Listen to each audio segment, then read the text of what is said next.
Hello, friends and students. Welcome back once again. So today we are going to do a very small, very simple type of project, which all grade of students can do it, all ages of students.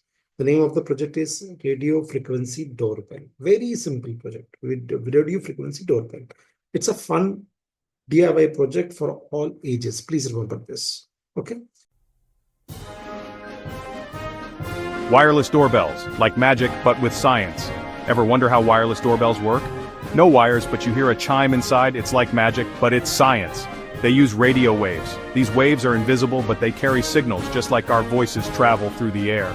A wireless doorbell has two main parts, the button outside and the chime inside.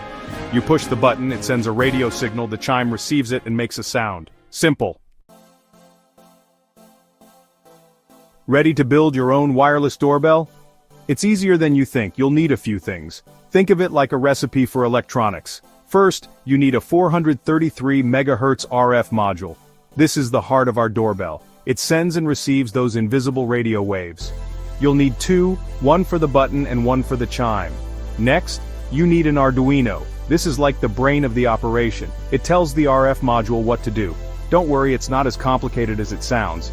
You'll also need some buttons, wires, a speaker, and a battery. And of course, a breadboard to build it all on. It's like a Lego plate for electronics. Now for the fun part, building our doorbell. First, connect the RF module to the Arduino. Follow the instructions that come with the module. Next, connect the button to the Arduino. This will be our doorbell button. Now connect Module that is particularly working on 433 MHz. Okay. With the help of RF, two modules, the two part in it. One is called as transmission part, second is a receiver part.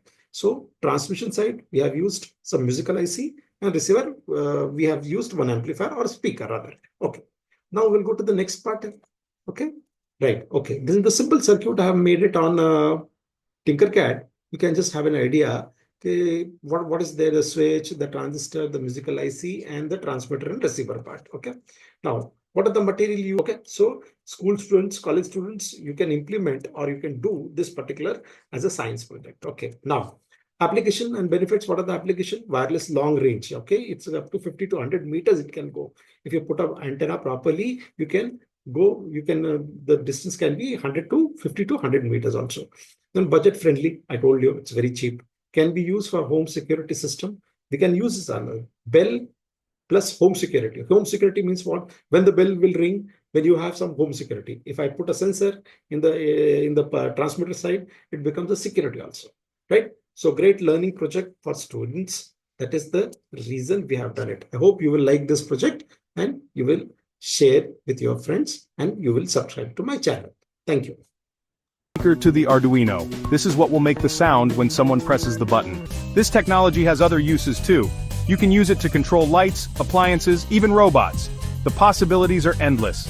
Imagine turning on your coffee maker from bed, or opening your garage door as you arrive home. This is the power of wireless technology, and you built it yourself. Now go out there and make something awesome. Students, you can see here on the breadboard. So we are there in our lab.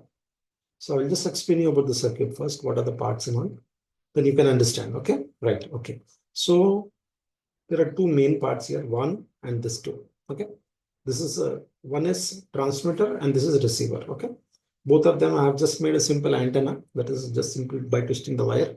So these are the two, transmitter and receiver. What transmitter, receiver? RF transmitter and receiver. This works on 433 megahertz. You can use any of the frequencies. All right. Okay. So transmitter side, first we'll discuss transmitter. So what I've used one UM66, that is musical IC. You can see here, this black one, right? This is musical IC. And I've used one button here that is a bell type of button. When you press it, the supply will go to this UM66. And from their output, I've connected what 4.7K, which goes to the data pin. That is the input of this thing. And this works on what voltage? I've used a 4-volt battery, that is 3.7 exactly, that I have used it. Okay. I have also used one 4.7K resistor that is from supply to ground, because UM66, we cannot exceed more than 3.5 volts or 3.3 volts. So just to protect it, I have used 4.7 ohms, one filter capacitor, that is for filtering the noise. And this thing will go where it will be reset through air, that is through radio frequency. This is the receiver part. Okay, this side is the receiver part. What I did in the receiver part, I have used one transistor because I have to drive a speaker. Okay, so I have used a single stage amplifier, that is NPN transistor, and that connection, one is going from the collector, another I have given to the supply, and of course this is connected to same supply, that is 5 volt only. Okay, I will just press the switch and you can see the noise. Okay, I'm removing it. Again, I am pressing it. So this already the music is stored in this. Okay, you get different type of music from the market. You can any type of music you can purchase, but you have to understand it's a very simple circuit. You can implement it in a very different type of circuits and all. You can just use it. Okay, it's a very simple circuit. Any grade of students can do it. Okay.